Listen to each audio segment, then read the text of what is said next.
Good evening, everyone. Steve Westman, live Audiophile Roundtable. Michael T is live from the Pacific Audio Fest tour. We're going to talk best mastering practices and picks. I had to dress up for this. This is a big one. It's Pacific Audio Fest in Seattle. We got some special guests today. We'll bring them on right away. I'm going to start off with Jefferson Tublandia. Bring him on. Hey, how's it going, everybody? Good evening. How are you? Hey, Michael. Michael's still on. You're still on mute. I'll bring you in a second, Michael. There's a lot of background noise. Okay, now can you hear us? We can hear you. 1 second. Right. Hi, guys. How are you? Doing well, thank you. Thanks for having us. So I dressed up for the occasion. What's that? Should I go ahead and introduce them or not yet? Give me a second because we have one other special guest, and then getting back to what we're talking about from the thumbnail here. As you can see, we're doing best mastering practices, but when we're talking best mastering practices, we need someone that knows what they're talking about and who's actually been in a cutting room and actually cut records before. So I'm bringing the big guns in today. So we get all of our questions answered by a professional, which I think is very, very important. So we're going to do that right now. But check this out. I'm going to introduce you to right away. I'll bring him on. But here's his website. This is Black Belt Mastering, owner and the engineer for Black Belt Mastering. Levi Seitz is going to join us. But before I bring him on, look at some of the stuff that he's mastered. You got Olivia Rodrigo's The Sour album. I mean, so much stuff. He's done Metallica. He's done Pearl Jam, the Joker soundtrack, as you can see there. The list goes on. Of course, he did the Linkin Park One Steps here. Linkin Park One Steps. Just finished the Green Day American Idiot, so we're excited to have him on. I'm going to bring him on right now. I don't know if that was a good introduction or no. Levi Seitz, was that a good? Hang on, I got to put you on here. Was that a good enough introduction, man? That was great. Maybe I'm the new guns. Well, I had to dress up for the occasion. That's why I did this. You don't see me in a suit very often, but this is a big event for audiophiles across North America. And then we'll go, and thank you for joining us. We're going to do best mastering practices today, Levi. Excited to ask you a bunch of questions. I know a lot of the viewers have questions for you. And have you ever been on a show like this before? This is my first time on a video roundtable. Love it. Appreciate it. Thanks for having me. Michael T, who do you have there? Introduce your gang there. Yes. I have Lou Hinckley and Gary Gill, correct? Correct. And yes. They're putting on Pacific Audio Fest, but not only Pacific Audio Fest. What other shows do you guys do? Oh, Gary? Yeah. I do the Capital Audio Fest, and then Lou Hinckley and I do the Southwest Audio Fest together. Yeah, we started this March in Dallas, and that show is going to be a huge show. It's a very successful show. We plan to double the scale of the Southwest Audio Fest for 2025. And let's give them some dates. What is Capital Audio Fest coming up? It's November 8th through the 10th in the Washington, D.C. area. And the Southwest Audio Fest will be next March, 21st to 23rd March. Right. So you guys are doing 3 different audio shows, huh? Correct. 3 different shows, Correct. Yep. And the Pacific Audio Fest, we decided to, because there's so many shows, decided to make this one a biennial show. So the next Pacific Audio Fest will be in 2026, September 2026. Take a little of the pressure off of the vendors. Let's talk about this weekend, though. We're starting tomorrow with Pacific Audio Fest. We're starting correct. tomorrow. That's correct. 10 a.m.? 10 a.m. 10 a.m. 10 to 6. We've got a really quality show here. And it's not the biggest show we've ever done, but we've got a lot of great rooms, really great high quality rooms. It's gonna be a great show. Great vendors. So we're talking Friday, Saturday, and Sunday, correct? Correct. Is it 10 to 6 p.m.? 10 to 6 p.m., 10 to 4 on Sunday, and also on Saturday, I want to let you know that we're calling that Family Day. Family Day. So if you show up and you bring your kids under 18 into the show, don't just bring them, say, here they are, bring them in through the show with you. The whole family gets in free. Wow. So it's a deal. So you know what Steve and I were talking about on the previous show last week? There's a lot of teenagers that are under 18 that buy records, but they don't buy record players. Aha. Well, they want to have every variation of the Taylor Swift record, every variation of Olivia Rodrigo. They can come in. We've got record vendors here. We've got a couple of local guys that have brought in thousands of records. And these guys have been saving up the cream of the crop of their collections all year long for this show. Oh, to sell To downstairs. sell downstairs, Yeah. yes. So we have sellers here too, guys. Oh, yeah. Vinyl sellers and turntable manufacturers, retailers. So we all here. cover the whole gamut. Yeah. And I actually went and visited one of the rooms I was in last year. They're going to be selling master tapes upstairs. Oh, wow. Oh, Yeah. wow. Yeah. Where the analog Excellent. audio design machine Wow. is. Yeah. And they're selling them at a discounted show rate too. Wow. Yeah. Excellent. That sounds great. Yeah. I saw some great titles. So. Uh-huh. Yeah. That's great. Well, it's gonna be a great show, and thanks for joining us. I hope some of you come down and visit us this weekend. So let me ask, just tell the folks, you're in Seattle, downtown Seattle. Whereabouts is the show? Where do we find you? We're actually right by the airport. Yeah, it's the DoubleTree Hilton and SeaTac. It's right by the airport. I mean, really, like we're a 5-minute walk from baggage claim at the airport. So it's really easy to get to. Good parking here. It's a really fun, and also I have to tell you, if people come down, we really worked hard to get great entertainment this year. We've got Friday night. We've got what would be, I'd call, an Americana roots music supergroup. Tony Furtado, John Reichman from BC's a Grammy-winning mandolin player. Yeah, we've got a trio there that are such outstanding. And then Saturday night we have a really unique jazz quintet from Portland here. That's a real special treat. So live music, free to attendees, and free. We even have free food Friday and Saturday night. As you can see, and a bar up here. It's right up here in this bar. Which, hey, oh, nice. There you go.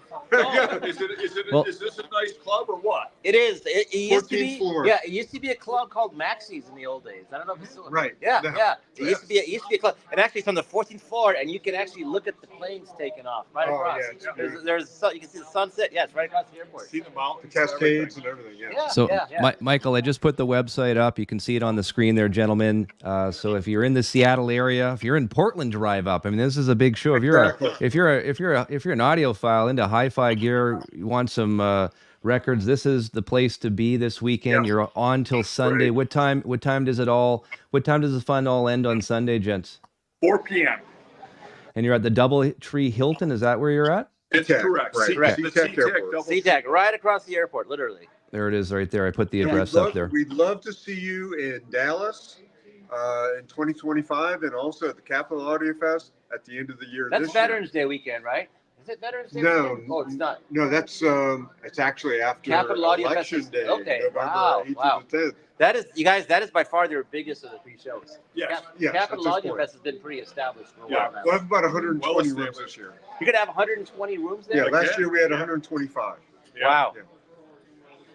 Well, Michael, are you going to be able to walk around a little bit and I possibly? mainly still, there's a lot of people that are still at the Thank you, meeting guys. We Yeah. Thank you appreciate very it. much. Thank you. Good luck, Yeah. gentlemen. All right. All right. All the best. Take Yeah, care. yeah, Thank yeah. you. So I'm gonna go see who else is around. Okay. Okay. Michael, Yes. So, go ahead. feel free to Jefferson. walk by any. I was just going to ask Michael. Feel free to walk into any rooms that are doing tape. Yeah. Love there's to a lot see of people that. around here now. But Jefferson, you're Nice. a tape head, and I'll tell you, there's a room where they're selling the horse tapes from Germany. Oh, Jefferson. really? You gotta Nice. fly, you gotta fly there, Jefferson. Should I Come even on. tell you how? Should I tell you how low they're selling them at a show rate of which for two real tapes is reasonable, $380 for 2 tapes. From Horch House? Yes, yes. That's great. That's really With cheap. no tax. Yeah, that's I'll really s- cheap. I'll Yeah. Venmo you, man.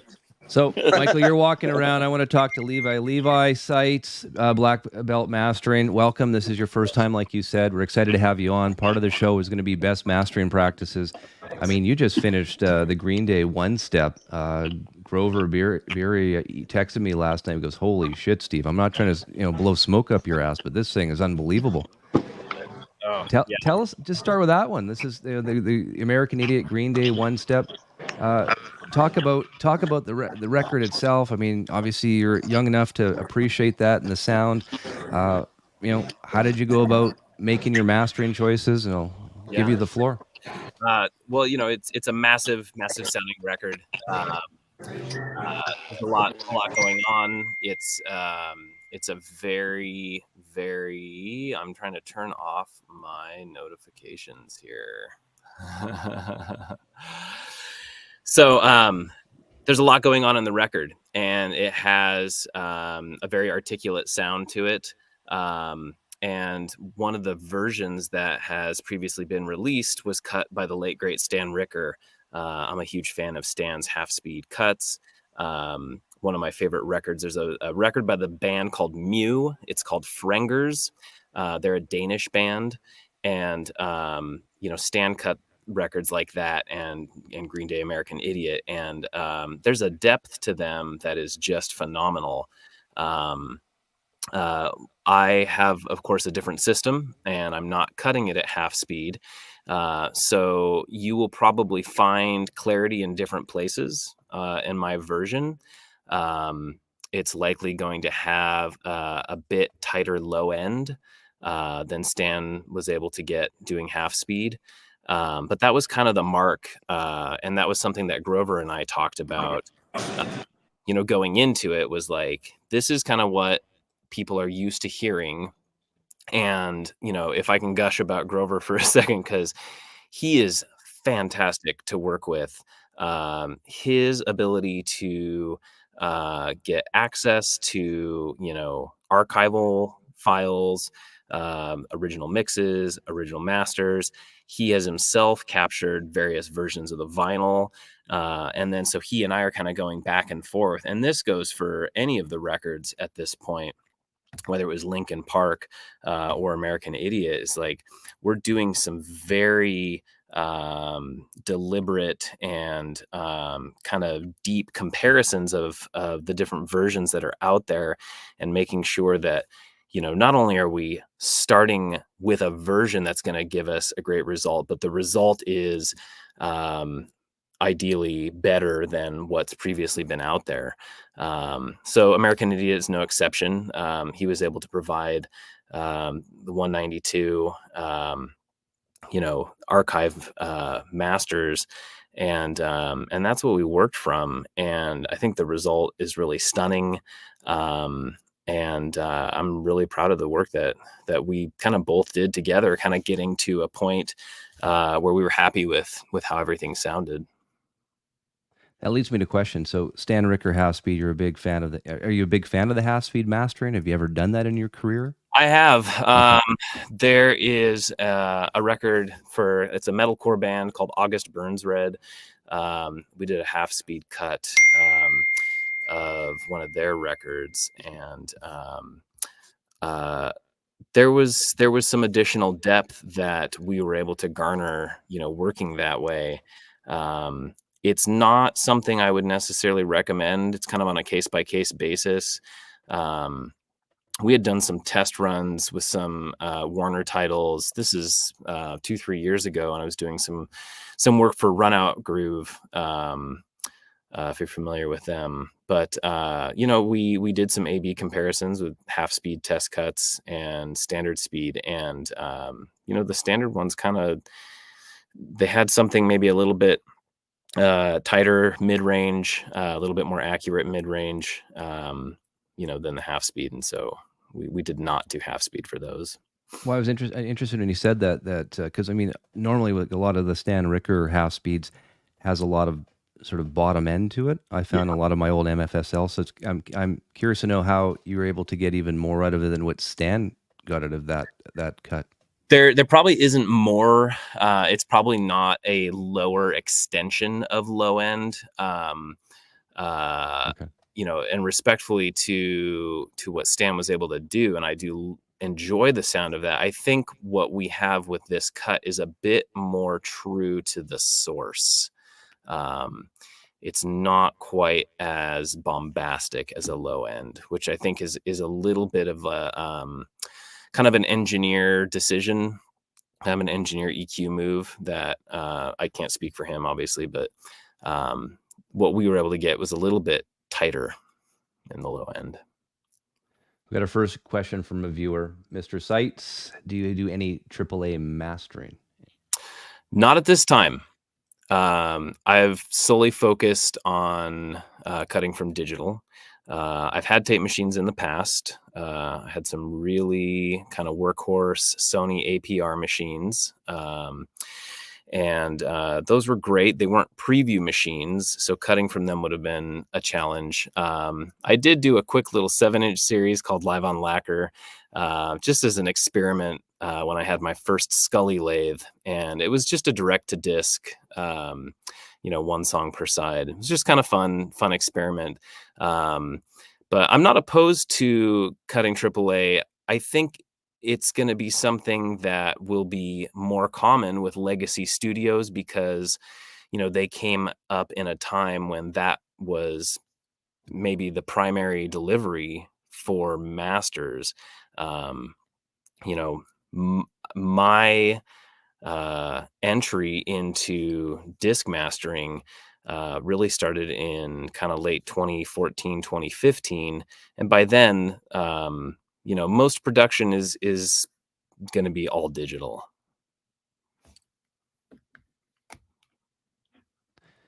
One other question here. Scott Wheeler is just asking, Stan Ricker said years ago he believed that half-speed master was superior because the analog source tape at half-speed put more information from the tape into the output. What's your answer to that? Well, we'll look at what half speed is doing.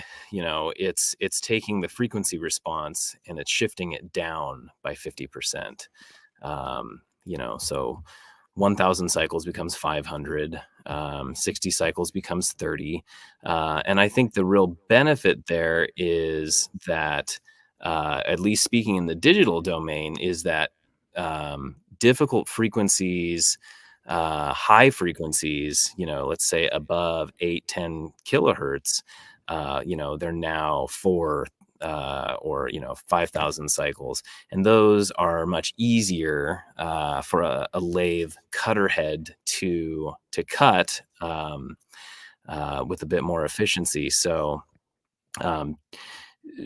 it's subjective, of course, like a lot of this kind of stuff, but yeah, the information is just different. So you're going to get, and which is great. I'm all for having a different sound of different versions. I think that's part of what makes this interesting. Levi, is it true? I heard, I think Miles Shell of Abbey Road told me this, that when you're cutting half speed, you don't necessarily need to use helium because the frequencies you're cutting are not going to damage the cutter head. Is that correct? Yeah, short term, that's probably fine. I mean, you can, listen, I've definitely started the day and forgotten to turn helium on and cut a handful. Can we tell people what the helium's for, first off? Yeah, so the helium has cooling properties, and it's fed into the cutter head via a small, like 16th of an inch tube, and it cools the coils. Because you have to keep in mind that the RIAA EQ curve is boosting, 20,000 cycles by 20 decibels. So the high frequency response is going to be oscillating those little drivers that are about the size of the tip of your pinky, in a Neumann cutter head, so rapidly that the helium just kind of helps cool that movement, the kind of heat from that friction. So let's get back to I'm going to get them right here. You can see them behind me. These are out right now. Lincoln Park, he did the 3 1-steps. Now, when you met with Grover the first time from Because Sounds Matter, did he come up with the idea of doing it 1-step, or is that a sort of a joint decision? And had you, I think you had cut 1-steps before. I remember that you told Michael that in the last video that you did, but tell us sort of your mastering choices here and why 1-step and how that came about. Yeah. Well, the conversation or the relationship with Grover kind of goes back a step earlier to me working a lot with Record Technology Incorporated. So I probably starting in 2016-ish started working with RTI, and we had mutual clients that we were doing, I mean, upwards of 600-700 records per year. And so because of that, because of all those 1-steps, we were, I I was in conversations with RTI and their plant manager, and plating foreman, Doran Sourbeer. He and I had developed a pretty close relationship because I was sending so many lacquers to RTI for various clients, a lot of those being one steps. And we just really get along. Doran and I, we just see eye to eye on a lot of things. We both just have a fascination for all things mechanical. We both, in our spare time, operate metal turning lathes. It's just, as kind of a hobby. I think, Michael, you showed one of the, my metal lathe, my South Bend lathe, when you were here at the studio. Yeah, and you had a drill press in there too, I recall, right? That's right. Yeah, you gotta have some tools to. Here, I'm gonna put these up, Levi. Just tell the folks about what we're looking at right there. Yeah, sure. So this is this is such a fun one. So this is my early serial number. I think it's serial number 249 or somewhere in that area. Neumann VMS 66, and this was at Kaiser Century in the heyday of vinyl in the 60s, probably 60s, 70s. It most likely was one of the machines that, was cutting additional parts. Like a record, like, I'm not saying Dark Side of the Moon was cut on this lathe, but a record of that magnitude would have had, lots of parts cut, to keep up with production. And so this lathe then switched hands a couple times. So after Kaiser Century, it went to Fantasy Studios, where the late, great George Horn owned it. And George had put this lathe, he had someone else, another cutting engineer, kind of in the SoCal area. George was in San Francisco at Fantasy, but JJ Golden, Golden Masters, put it for sale on like a Neumann specific forum right in the heart of the like early pandemic. And it just kind of sat there. And this is like no travel, no, don't look at anyone, don't breathe on anyone kind of, time period. And the ad kind of sat there, and I just thought, gosh, like, a couple months went by, and I was like, I wonder if that lathe, is still out there, if it moved at all. So I gave George a call. His phone number was on the ad, and sure enough, he just said, well, it's sitting here, and it's been in storage for 30 years in Fantasy. I'd never even assembled it. So it basically was like living, in a time capsule in a climate controlled space, as long as George had it. And from the first phone call to him, it was almost a year of courting him to kind of like iron out the details of this purchase. A friend of mine and I just drove down, with our van and picked it up, and drove it back up to Seattle. So, but getting back to RTI, Doran at RTI was the one who connected Grover and I. We had just like fostered this relationship over the years, Doran. So he said, hey, there's a guy, he has access to, the Warner catalog, and he's really interested in, I'm almost 100% certain that, the one step idea is all Grover. Grover really is, the genius behind this whole thing. And one of the things I love about working with him is like his passion for these one steps is so contagious. I get inspired by his enthusiasm for working on these records, and it kind of just goes back and forth because we're kind of both like, did you hear that? This turned out great, or I was able to do this. And we call and text each other, and we're all excited about it. It's like being on a team of people that genuinely care about, the quality. And, he's on Discogs replying to people's comments and, sending out, if there's a record or a jacket that, is substandard, like if it isn't obvious to people that he super cares about, putting out a quality product, I mean, the guy is just super inspirational in that regard. So, we talk on the phone and we have a dialogue about, what are you looking to do with this project? and here's what I think I can bring to the table. And I'm kind of isolated from the whole Los Angeles, or Nashville or New York cutting scene. I'm kind of up in Seattle Island, up where there aren't any cutting engineers. And I think the benefit there is that I'm going to bring a fresh perspective or a different perspective, take it or leave it. But over the years, working on various projects with Metallica, this last year I cut lacquers for the new Beyonce record, and the people involved with a project like that, it's very similar, where you have these intensely passionate people like Stuart White, the person who mixed that record, and Colin Leonard, who did the digital mastering. I mean, these guys are like masters. They're just top of their game. They're putting out excellent work. And what's even cooler about something like the Beyonce record is that Colin has cutting experience. So he and I, can really talk kind of the nerdy specifics about groove geometry and what's possible with lathes and that type of music, which I think is just super interesting and kind of high art when it comes to translating it to vinyl. So having some records like that, like the Metallica and the Beyonce stuff under my belt, doing these Linkin Park one steps and Grover's Enthusiasm, like I'm game. Like I'm super excited to try to bring a new dimension to these one steps. And it's kind of fun not having a safety net.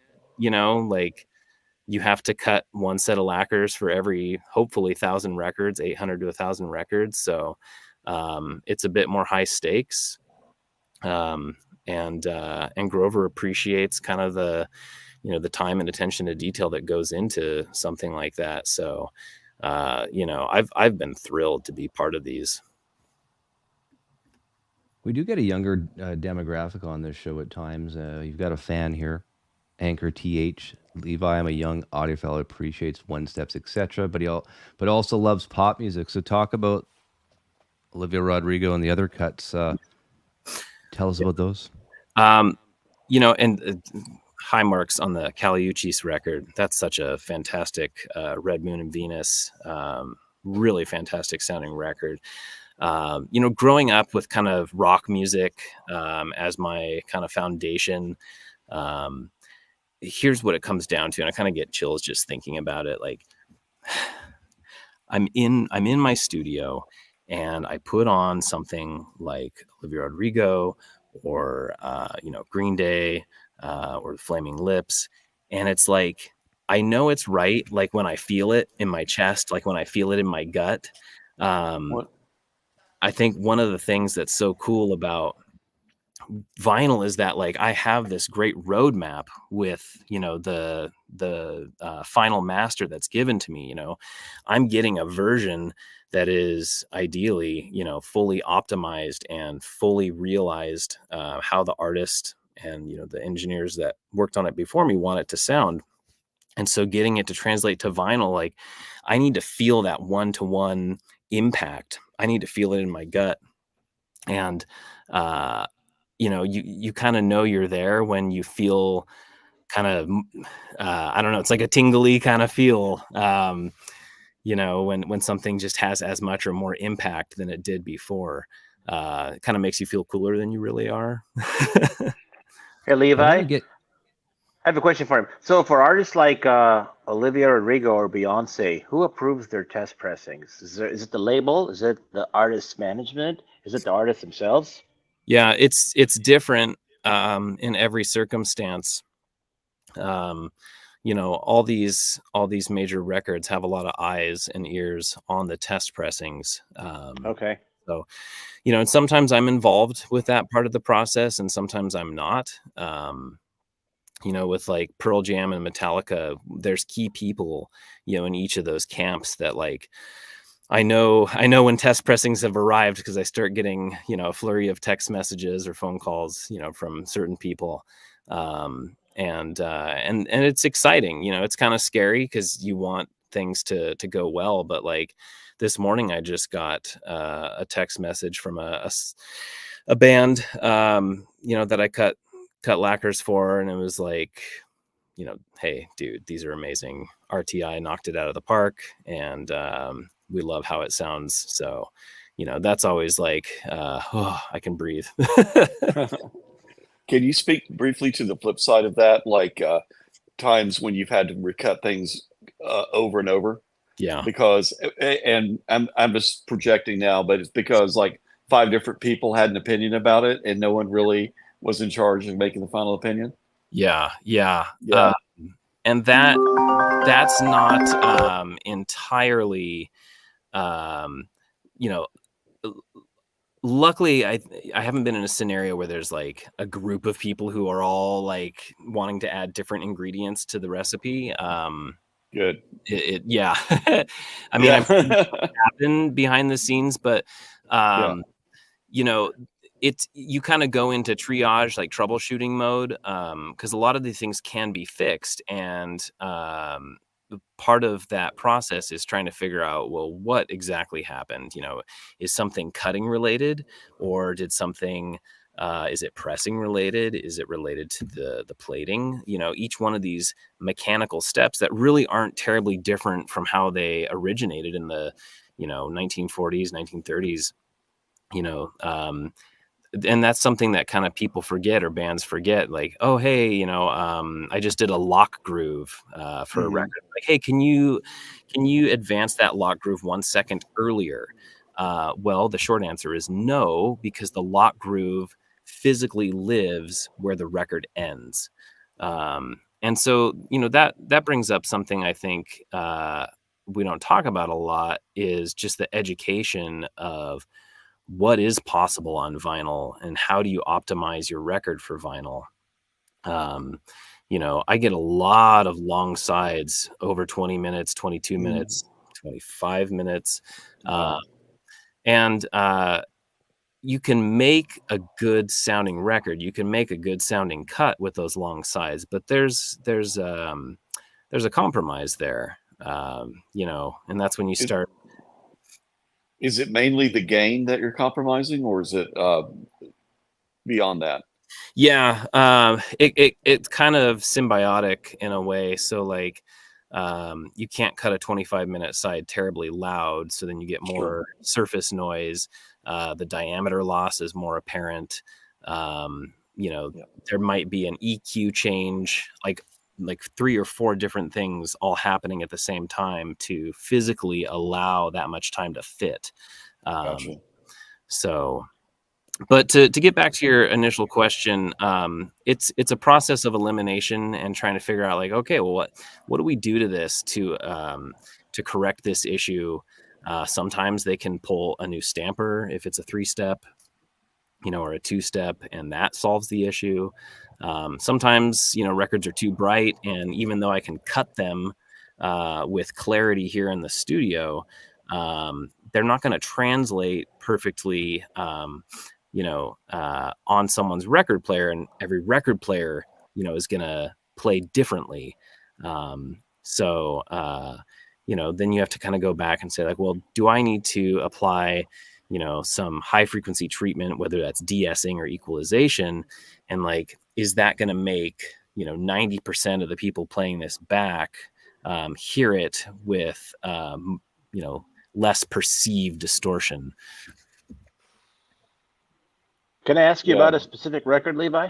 Sure. So, and here's why I'm asking about it. This is one that was originally cut as a DMM in 1985 or 86, and that you recut it. And it's got long sides. I'm talking about Master of Puppets from Metallica. Oh yeah. Yeah. So you're not, DMM was a little more forgiving for long sides, from what I understand, right? I asked Levi to bring some records, so he brought some records. So there you go. Master of Puppets. And Michael, and some of the viewers are asking, Levi, you did cut Metallica.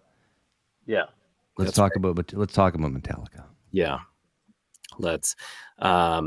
Fantastic. I love cutting records for Metallica. And I was introduced to Metallica through Furnace Record Pressing. And they have had an incredible amount of trust in me, with these higher profile jobs. And yeah, that's right. So they're owners of Furnace now, and during the pandemic, a lot was going on in vinyl records. People were consuming records like crazy, and a lot of these records were getting represses. And so through Furnace, who I'm eternally grateful to, they fell on my plate. And you go from hey, I'm cutting local indie bands, and those are awesome records, to one day I get the email of, hey, you're gonna cut Metallica's Vinyl Club. And that was kind of how it started. I think they did it for 2 years, and then kind of put it on hold. It started out as 7-inch records, and then the next year they did 12-inch kind of maxi singles, and then the kind of major studio albums started coming in. So the thing about Master of Puppets is it's really long. It's like 26 minutes on the B-side, something like that. So I'm not gonna lie, you gotta cheat. You gotta cheat the system. And because you have a finite amount of space. Let me ask you that then. I mean, intergroove distortion's a big problem as a master engineer. With a long slide like that, that's going to be one of the biggest problems you're going to run into, with a lack of real estate when a record's 26 minutes long on one side when you're cutting it. So tell us about that. Yeah, I mean, in certain things like that, you're finding a balance of, well, how much is acceptable, because you're gonna run into it. It's physics. You cannot avoid diameter loss in a groove distortion. And so, there are some tricks with groove width, and kind of telling, most advanced cutting systems have a computer, which might make it seem like it's more advanced than it is. But essentially, the motor that governs the lathe cutter head movement, it sees audio in most cases about a second ahead of the actual audio being fed to the cutter head. So if a volume event or a dynamic event happens, it takes grooves that are spaced this close together, and it opens them up like this so that the grooves don't collide. And so part of cutting a record like that is a lot of test cuts, a lot of test runs, and you're basically trying to figure out, what can I get away with retaining as much fidelity and original equalization of the source master, while mitigating diameter loss. So it's kind of a balancing act in that regard. Without actually talking about the Metallica record, because you got, there's secrets in there. But in general, what do mastering engineers do? Will they cut low end? Will they cut high end? Will they compress? What are things that they'll do? Will they cut at a lower level for the whole side? Yeah, speaking just for myself, I would rather cut something quieter and keep it more full frequency, before I would reduce bass. Sometimes you have to do that. You have to make a judgment call if something is more bass forward or bass heavy. And that can yield actually kind of a record that has a bit more mid-range impact, of course, if the bass isn't as forward. And sometimes that sounds better on the average system. Compression, it's such kind of like a foreign thing to me. It's not my go-to. It's not something I'm doing. I don't even have a compressor in my cutting chain. So that's not yeah. I knew you'd like that one. That doesn't factor into it for me.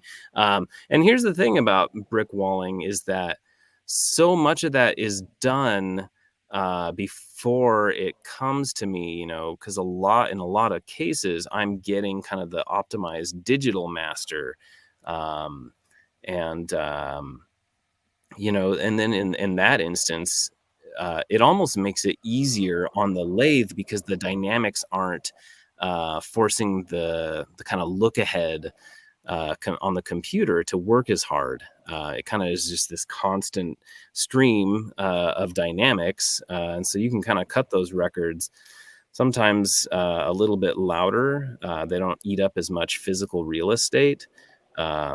But when something is nice and dynamic, it's a good challenge, but you do end up getting a lot of times, a better sounding cut, which brings me back to the Linkin Park one steps. We're getting these files that are not limited. They are not, brick walled by any stretch of the imagination. So, I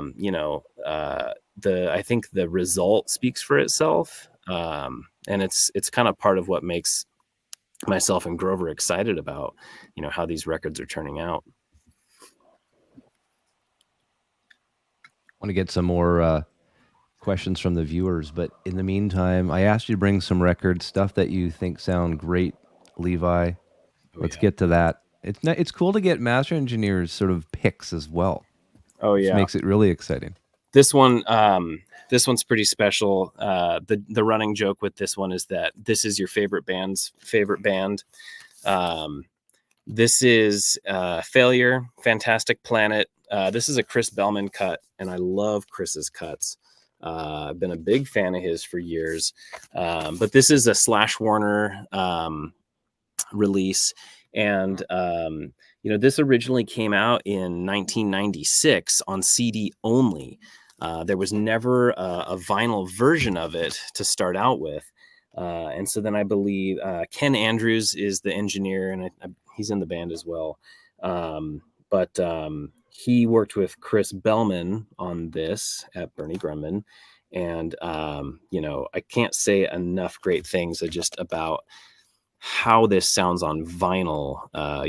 It has depth, it's articulate, it just fills the room. You really get swept up in this record. And as a concept, kind of spacey, kind of heavy, record.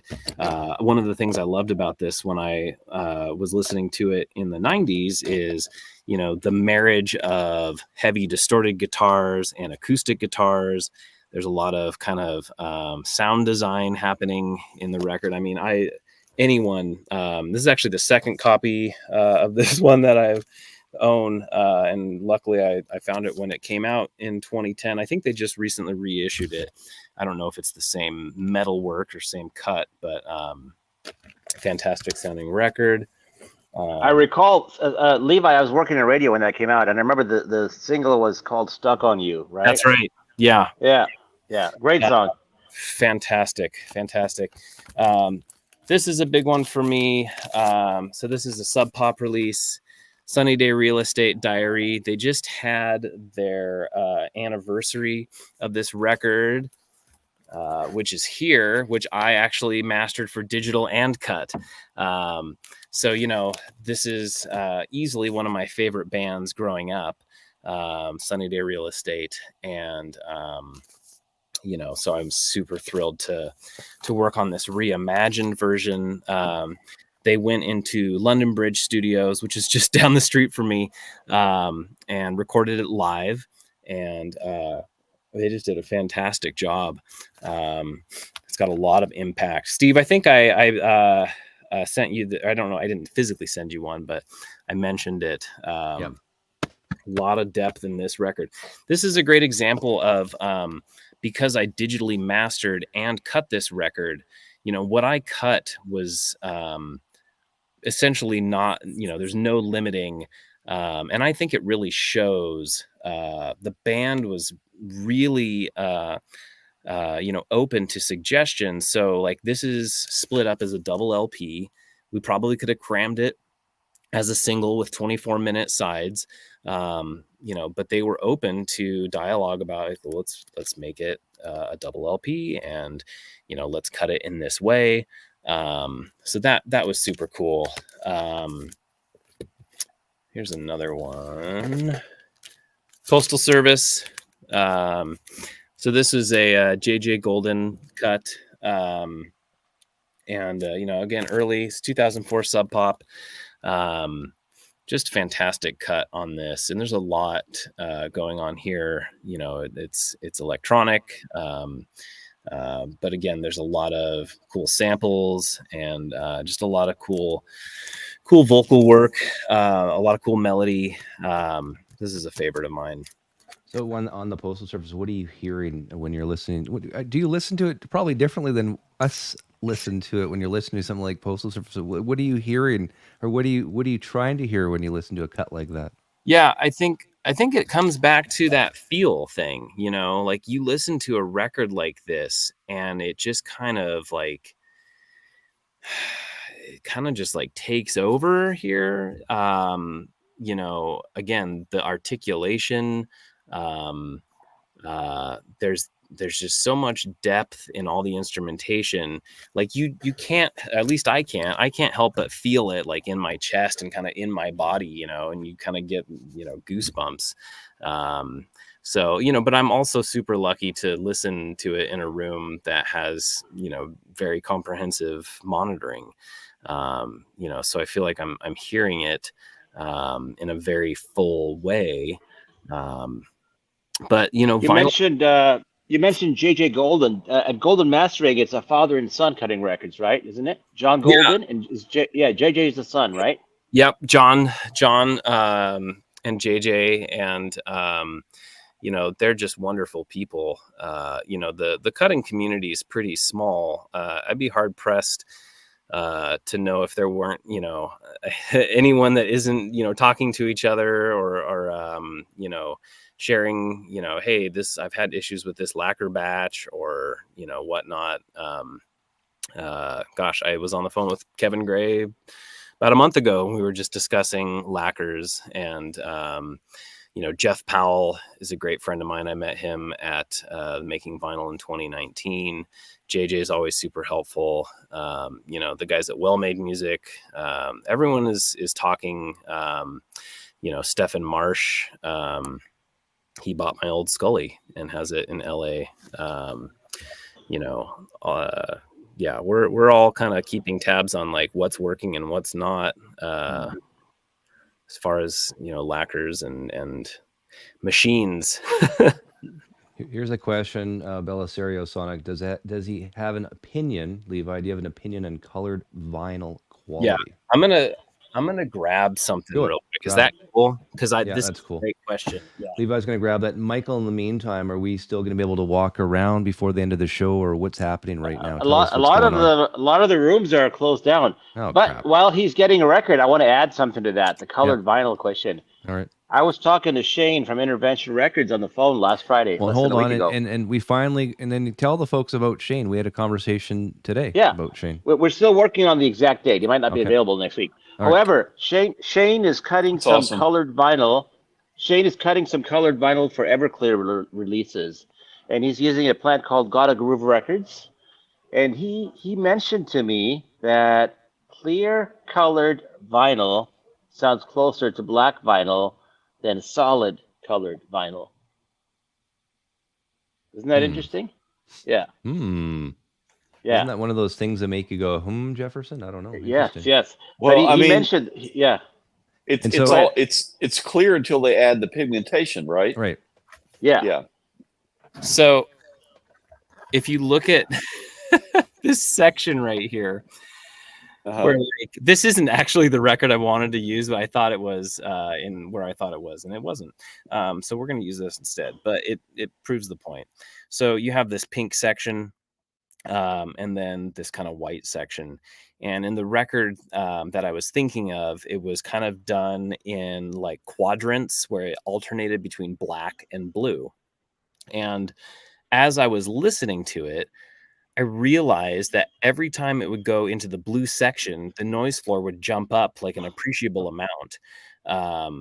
And, you know, so if the entire record was just blue, it probably wouldn't have, you know, jumped out to me. But because it was going between kind of a classic black and a blue every quadrant, you could hear the noise floor change. Wow. So and those records it's safe to say you're not the biggest fan of certain color variants then, as a cutting. To engineer? me, and this is kind of for a funny reason, but I'm always pretty much buying black.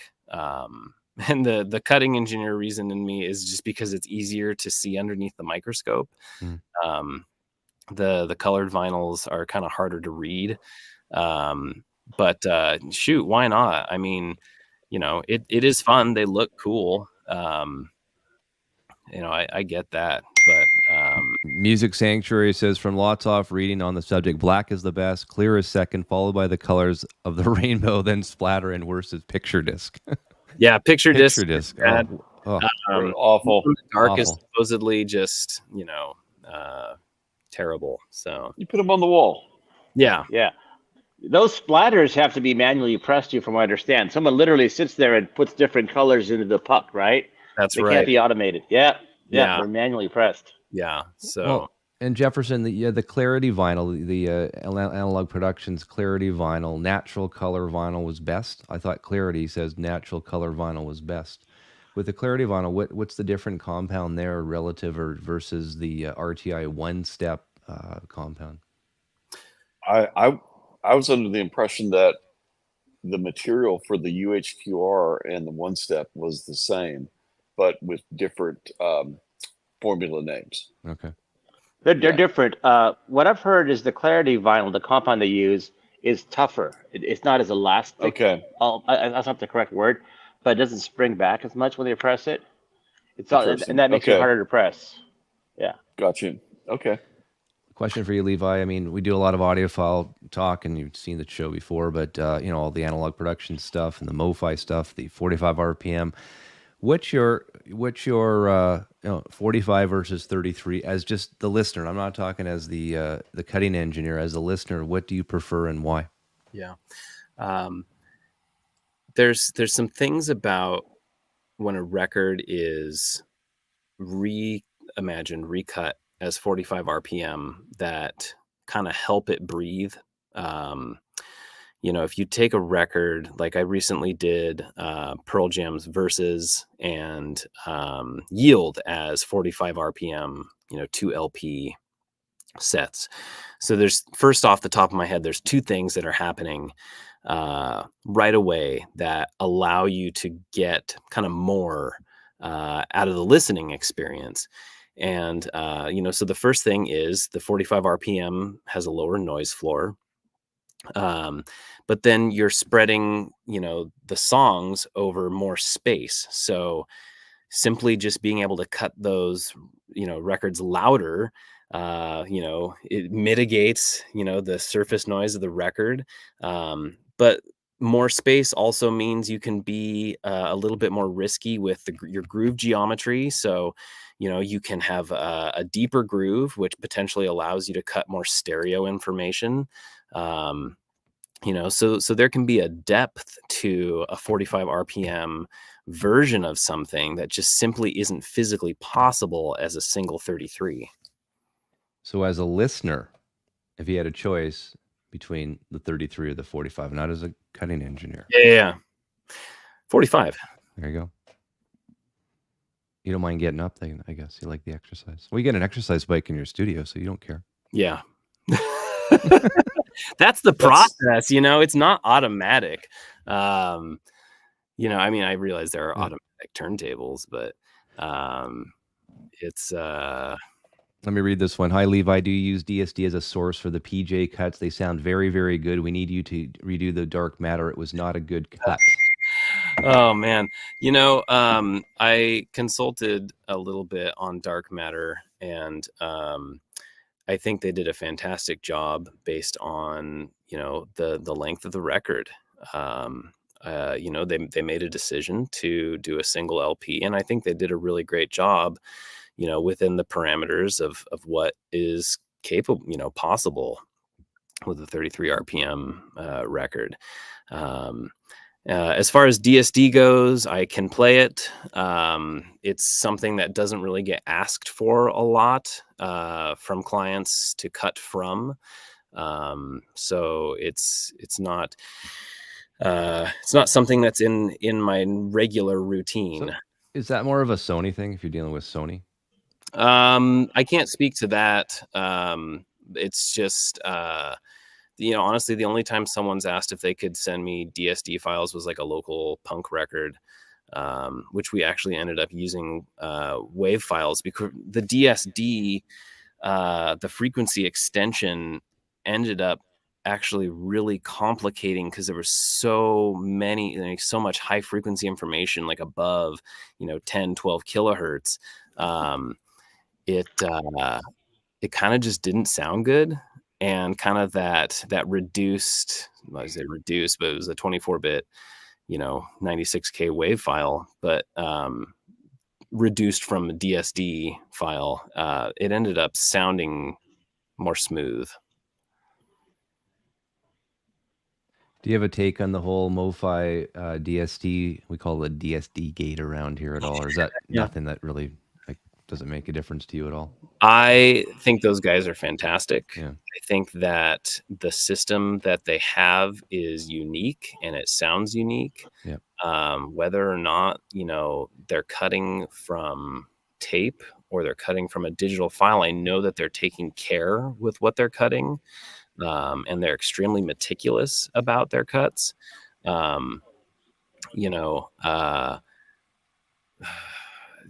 Archiving a tape digitally, here's, and not to get too far into it, but listen, you're basically capturing that moment of that tape in time. That tape's going to play a little bit different every single time you play it. So I think they do a really fantastic job, with these limited. Tapes are scarce. They don't really want to play them more than a couple times, which also goes to say, like, you're not seeing a ton of AAA or tape cuts right now, because these tapes are fragile, Well, and that's the thing. I mean, in 50 years from now, if we still have this big vinyl resurgence, or it's still going on, and you're still in the business though too. I mean, it's all going to be digital source. I mean, these tapes that the Beatles or the Stones, or you name the band from 50 years ago already, it would be 100 years ago, 50 years forward. Yeah. These tapes aren't going to be used. I mean, they have to be stored at some point. Right. We know that DSD is a good way to archive them. And I've always thought too, I mean, maybe MoFi is going to use this business model, but maybe one day they're going to, we'll be able to buy the mastered DSD file of whatever album they've mastered on their website. Sure. They claimed they were going to do that when DSD Gate first broke. They claimed, well, we're going to sell the 4X DSD. Makes sense. As a download, Makes sense. But that was tried. They tried selling DSD downloads as Acoustic Sounds was doing with a lot of the Blue Note catalog. I mean, that would be great. So just give me the file, and I'll take it from there. Hey, but I don't know. I'm a big believer in tape, but I'm more of a fetishist about it. Not so much making one argument this way or that way of whether it sounds good. But I get the argument that the tapes are fragile, and that's certainly true. There's also ways to keep copies of them in the analog domain that doesn't really get talked about. It kind of gets skipped over because it's like, oh, we want to preserve the tapes. Like, okay, well, you've preserved it in that digital domain, and now you've locked it. But case in point, the case in point, the Beatles stereo tapes. I mean, rumor has it they're not in great shape, so there's a good chance you'll never see those. Those probably aren't going to be coming to the vault at Abbey Road or wherever they're stored. The Beatles stereo tapes. It just probably will never happen. Probably so, but I think you got the digital cut or file. You can cut it from that. Yeah, but there's also, the Beatles were one of the most popular selling bands of the world, right? So there's production copies that are all over Europe. They're all over Australia. They're all over South Africa. I mean, there's lots of production copies in the tape domain out there. It's not like the master tape is the holy grail. I mean, when they made masters a lot back in the day, for example, Atlantic, they would take the mix down, and they would make multiple masters, right? And instead of making safety or production, they just make the tape for the US at the same time. So here's the UK tape, here's the US tape. So I mean, it's a very much a mixed bag. Everybody did everything a little bit differently, but there's also, it's not like the master tape is the end all be all, and we have to take a shitty transfer of that because the tape was so beat down versus looking for other options. So I think it depends. Your dream album to cut, Levi. Oh, right here. Hang on. Full screen it. Oh, that's the wrong guy. Hang on. There. Oh yeah. Is that an OG copy or is that nice? It's pretty new. It's a new copy. I think Nice. it sounds great. Mm-hmm. But this is one of those, you know, Amazing. makes you feel cooler than you actually are kind of records. I think crappy copies of that are over $110 on Discogs, aren't they? Right now for an original. Oh sure, I believe it. But that's, you know, the impact. That kick drum just like hits you, you know, like you're in the same room.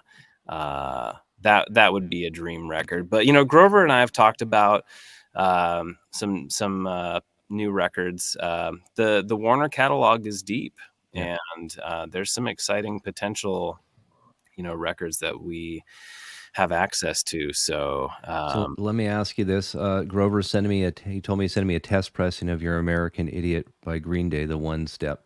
Now, what did you? I mean, you know the band. I mean, you're that age to you grew up with that band. Obviously, listened to it on CD. I would assume you had it on CD. yeah. What mastering choices did you make to make it sound the way it did? Where Grover's texting me at midnight, going, "Holy shit, Steve! I'm not blowing smoke up your ass. This is that good." Yeah. Well, again, that comes back to like I'm kind of letting not to, you know, sound too ethereal or too cheesy about it. I'm kind of letting my gut and my heart kind of tell me when it's right. You know, I'm playing and in the studio, and I think most cutting studios are I'd love to do Evil Empire. Most cutting studios, you know, you have the ability to, within an instance, monitor between the source and, you know, your playback, your phono return.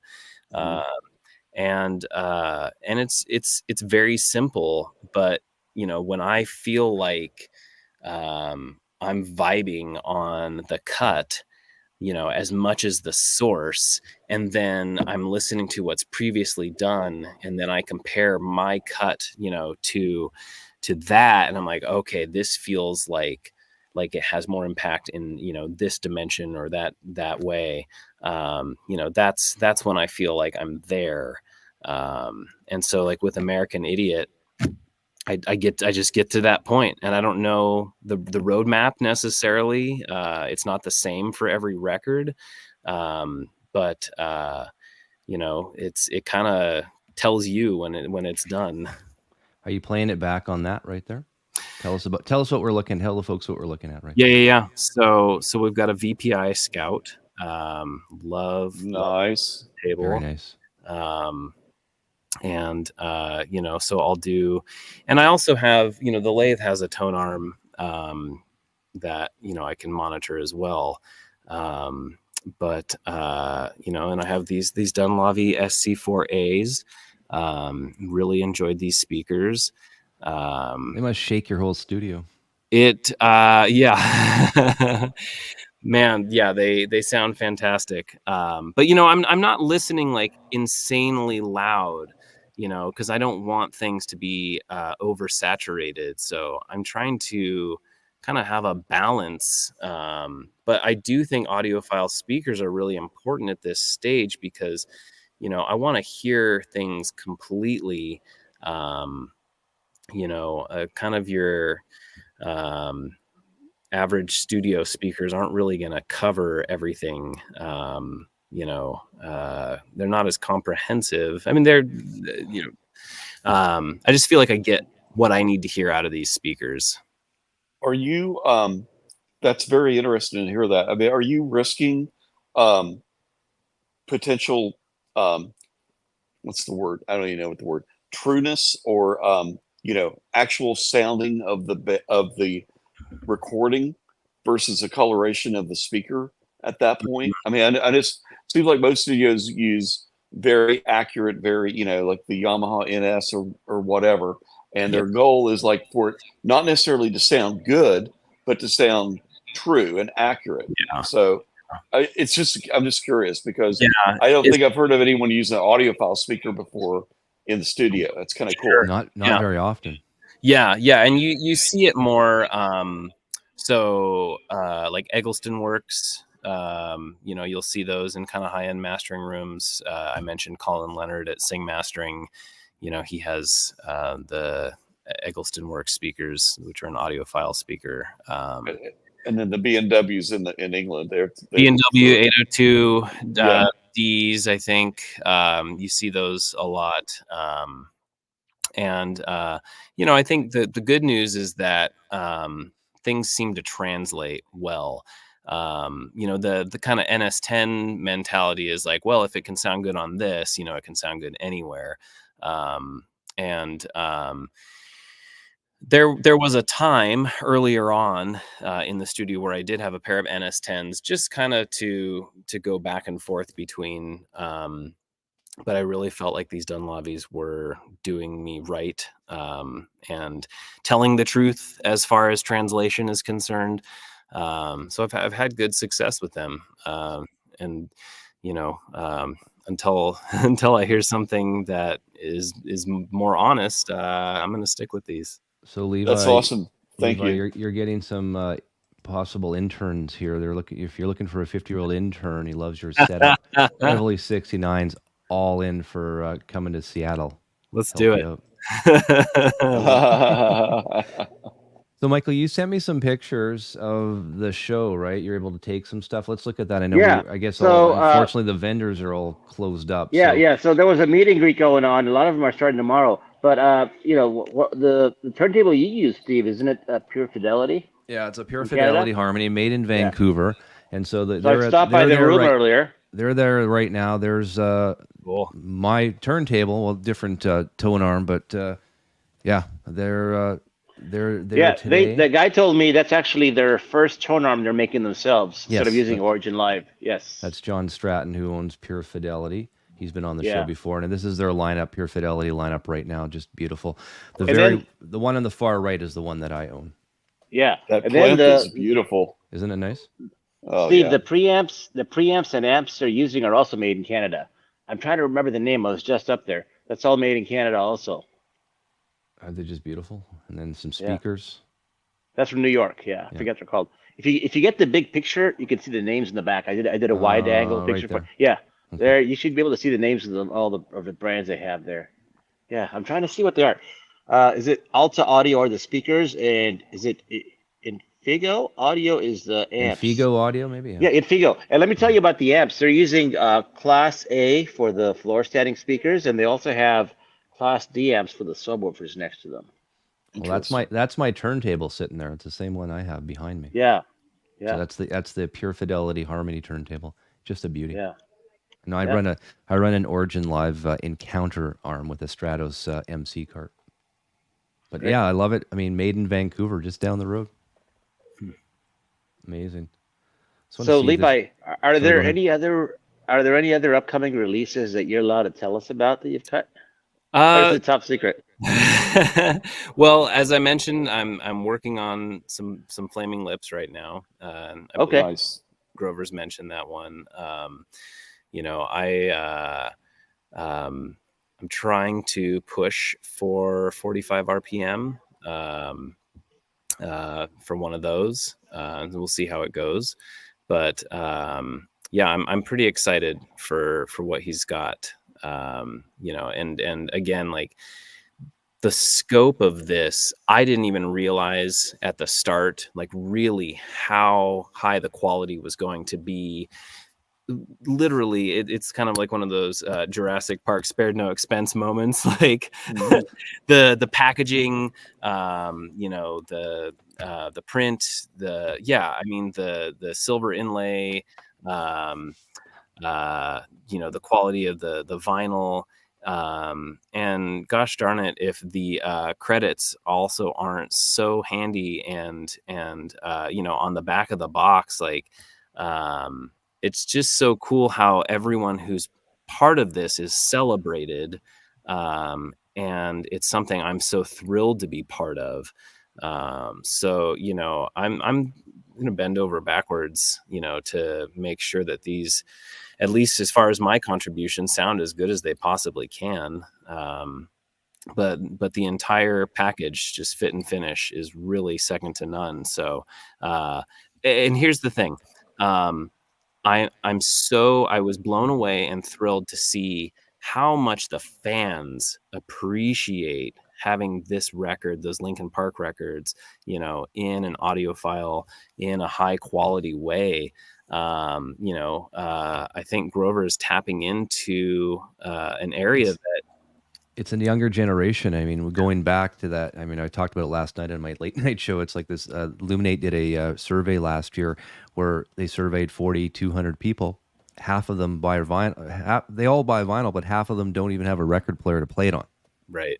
Just like my experience talking to two 19-year-old young ladies at the record store when they bought 2 records. They're like, yeah, we're going to save up. We want a good record player, but we like buying vinyl. We're going to get a decent playback machine at some point. So it's happening, and the younger generation is getting more involved in vinyl. You're seeing it in the numbers. And then I showed you this, and I know Michael, you know this one too. This is from, let me find it here.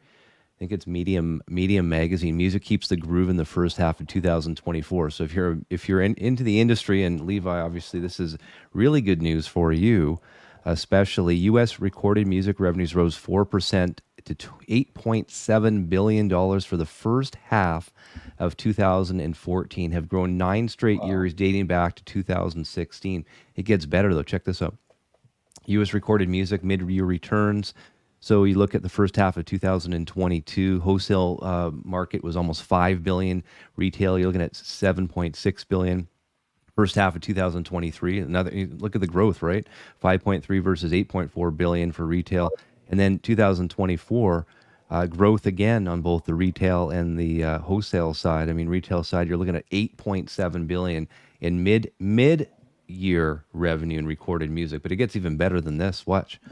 At the same time, the overall revenue continued to stand on a strong and wide foundation that the music companies had worked for years to build. Vinyl records alone grew 17% this period and are currently on pace to again break the $1 billion barrier by year's end. I think you have a job for a while, Levi. I hope so. I love it. Check this out too. And then look at this physical. And this is what we're talking about, not talking streaming, boys and girls. We're talking U.S. physical music revenues. Vinyl is the bottom part of the dark here. Green. The dark green to the green. Look at this. First half of 2022, $840 million. We're almost at $1 billion in physical music revenue in the first half of 2024. I mean, the growth is there. So this whole pandemic thing, 2020, 2021, obviously a lot of people got into it and it hasn't stopped. It seems to be the market's opening up more. It's not just us old guys doing it too. It's a bigger it's a new generation, the Gen Zs.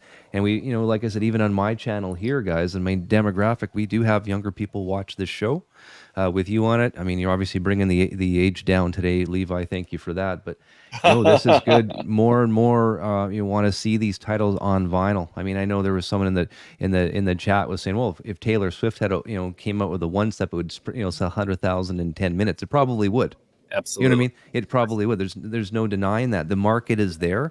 Yeah. So we all know the music industry, they're in it for one reason and one reason only. That is to make as much money as possible, baby. So, the sky's the limit. If the demand is there going forward as we broaden the market, not just the audiophile market, but just overall vinyl market. I mean, going back to this chart that I showed you guys, I mean, that's insane. Like $1 billion in physical music revenue first half of 2024.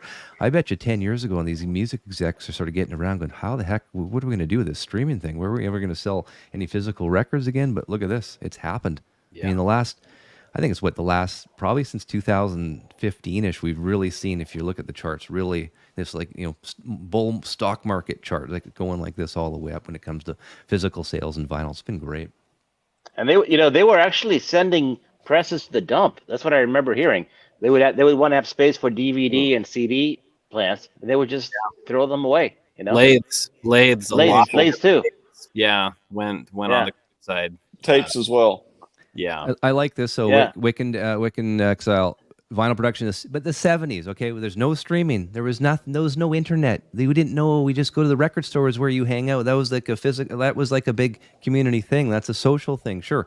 400 million versus 39 million, completely different. That's apples to oranges. Considering There was no internet. There was no there's streaming. no internet. Streaming still obviously very large, but you know, this is the thing. This is a big comeback for physical sales, and especially vinyl, considering how big streaming has become over the years, and more younger people, Gen Z, I guess, are buying physical media now. It's happening. The charts don't lie. And you know, these record companies wouldn't be hiring Levi sites to do stuff if they didn't see a market for it and they know they were going to sell records. No one's going to argue that. Yeah. Well, you know, maybe we start a Give a Kid a Record campaign, because these things can Totally.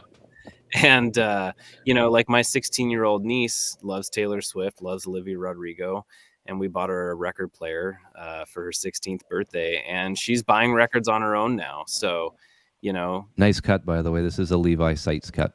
thank you. Love that record. Good album.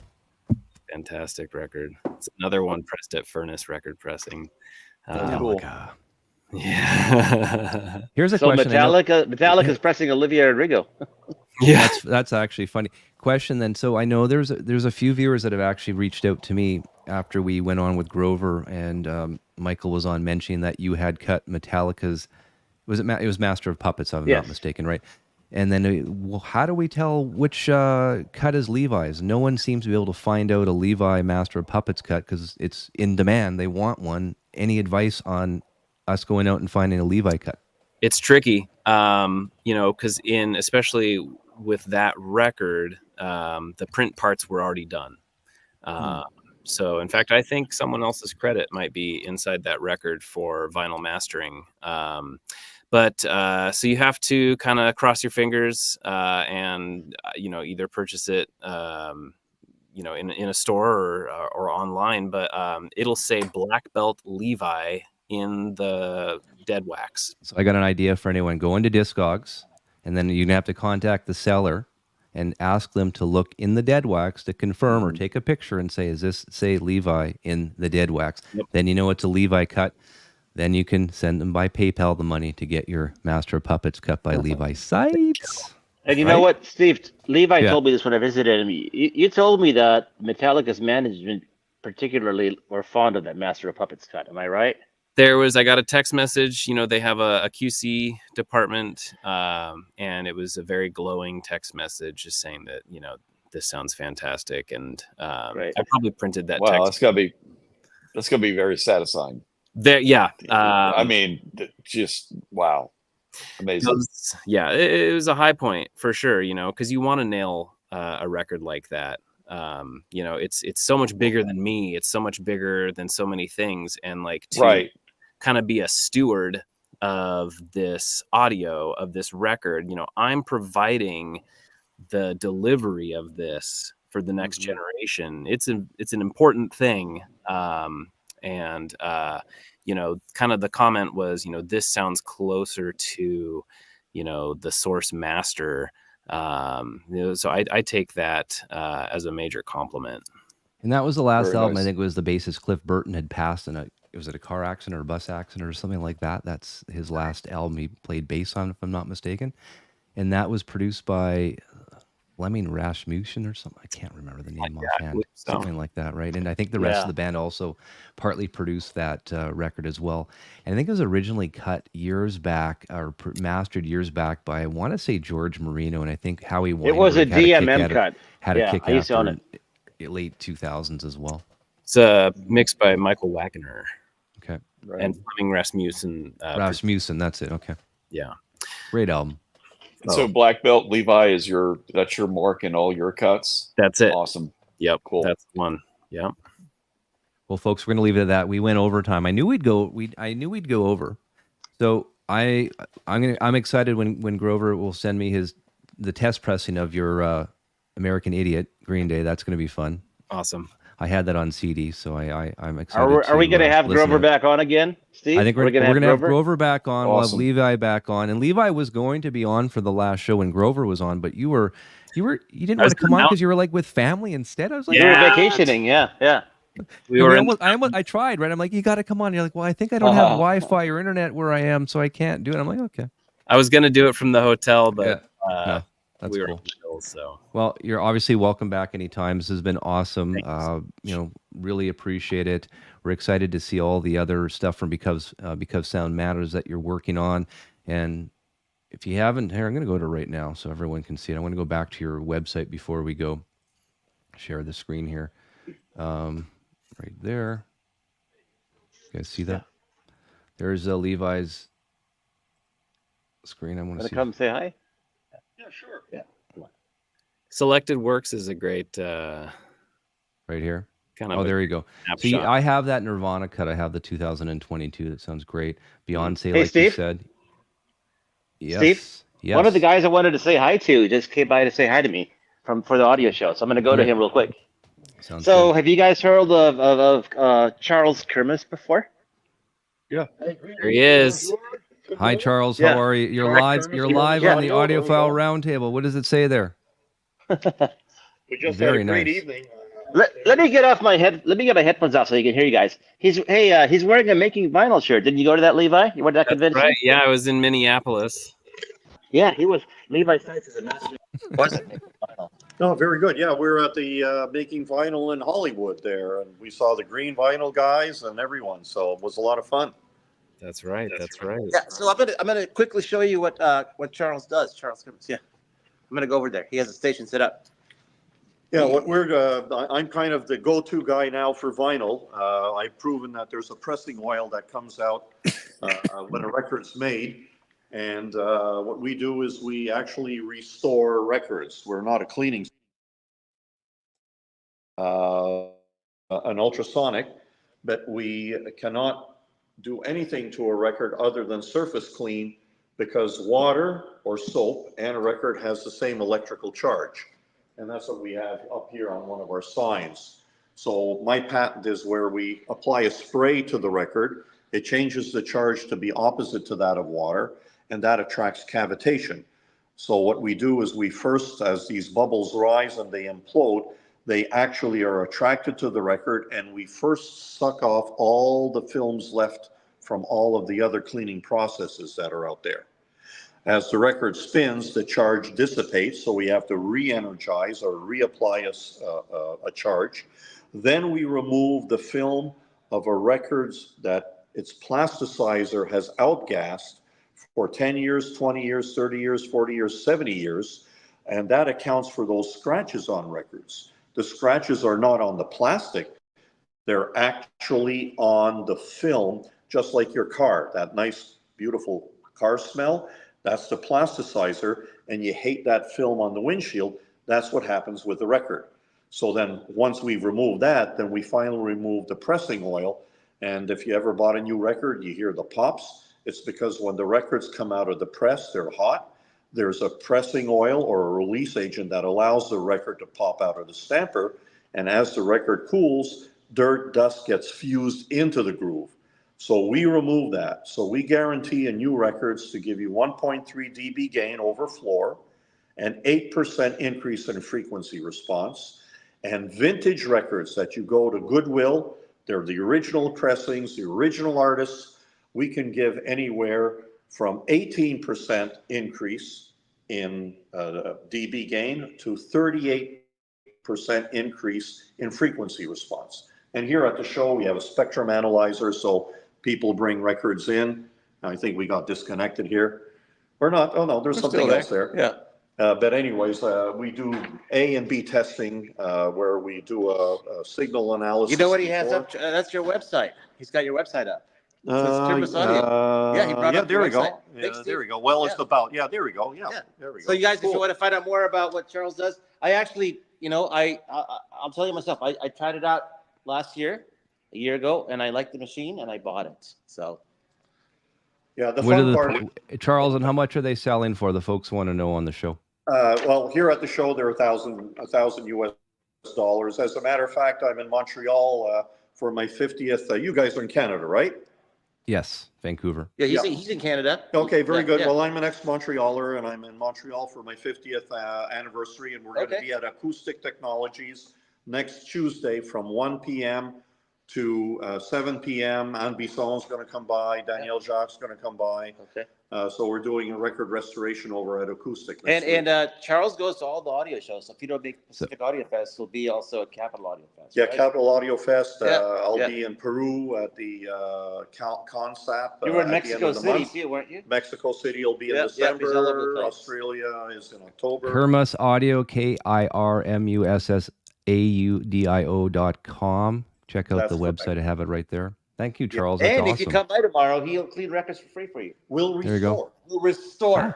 Yeah. Audio, yeah. Yeah, it's funny because I do seminars, and you'll see on our YouTube channel seminars that we've made that actually talk about not my product. It's really how records are made. Once you understand how records are made, then you'll also appreciate the issues that we've had for 70 and 80 years. A lot of the systems that are out there, and not disparaging anyone, there's no science that's being added. We had to prove to Michael Fremer by this $178,000 microscope that there is a pressing oil that comes out. And there's a picture of a piece of dust that's fused into a record right at the factory. And it's 31.84 microns in height. And then we remove the pressing oil, the dust is gone, and we increase by 1.6 dB over floor the signal. So we're the only folks that actually quantify and qualify what we do. So it's a lot of fun. Thank you. The hobby has become a real good business. Thanks, Charles. Thank you, Charles. That's amazing. I really appreciate your time. Check it out if you're in Seattle. And like I said, check out his website as well.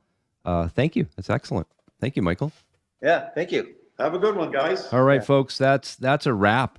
That was amazing. Levi Sites. Hang on a second. I got to put you back in here. You're welcome back anytime, and you're going to come back when it's going to be Green Day when you're back for Green Day. Excited for that as well. Michael T, thank you. Enjoy the. I can't wait for the Green Day release, Levi. I'm looking forward That's to it. going to be fun. Jefferson, thank you as well. Everyone watching, amazing show. Appreciate you spending an hour and a half with us. I mean, there's so much more to do, but this has been so informative.